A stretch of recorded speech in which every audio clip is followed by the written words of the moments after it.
I wrote a journal entry that I would like to share with you. 9/11/25. 9/11 will always have a somber association for me. And this kid was not even born then and created another tragedy right around this time. Grief was the card I drew yesterday. The universe tunes into much more than my own state. What do we learn from loss? There's a resignation here. It is what it is. It cannot be changed. Coming to terms with that fact is difficult for us creative beings. We always dream up parallel realities. What if? We create tragedies that others will have trouble accepting. What strikes me is that, even called a fact, an event is still a story, or a combination of stories.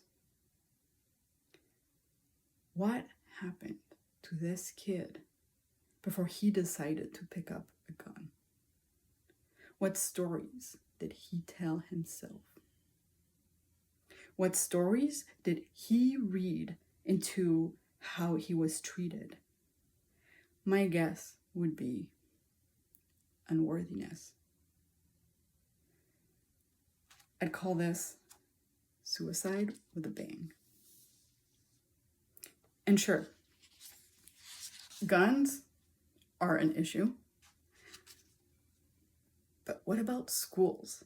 What about this environment that drives so many teenagers to murder and suicide? What was done or not done that led this kid and so many others to extreme violence?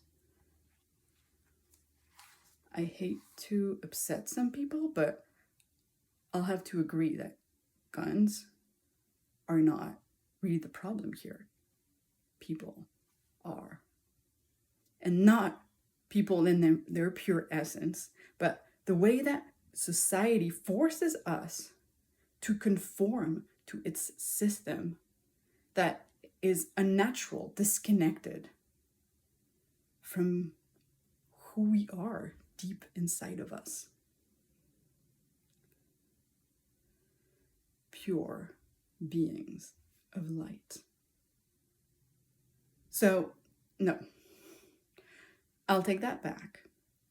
People are not the problem, but the ways we organize ourselves to be able to function as a society, that is the problem.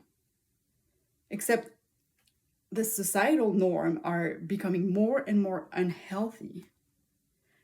How is it that we fight for or against guns and can't even talk about the anger underneath the acts?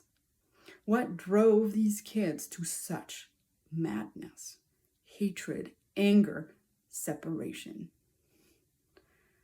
Not feeling like they are worth living in this unhuman society that's going off the rails emotionally. So let me ask you, what the fuck? How did we get here? And how do we get the train back on track? How do we reconnect to the parts of ourselves that want connection instead of separation? The system is broken. And we're not going to fix it by fighting more, but we can slowly change it by engaging with it from the most grounded place we have in ourselves, by choosing connection and love, starting with our closest circles. We need to reclaim our power. And the most direct way to do that is by having an impact on our direct environment. The system is not calling us to revolt. It is calling us to surrender into the power that has always been ours. The power that we inherited at birth just by way of existing. We are, therefore, we impact. May your impact ripple to benefit all beings. May your impact ripple to benefit all beings. That's my prayer for you and for the world.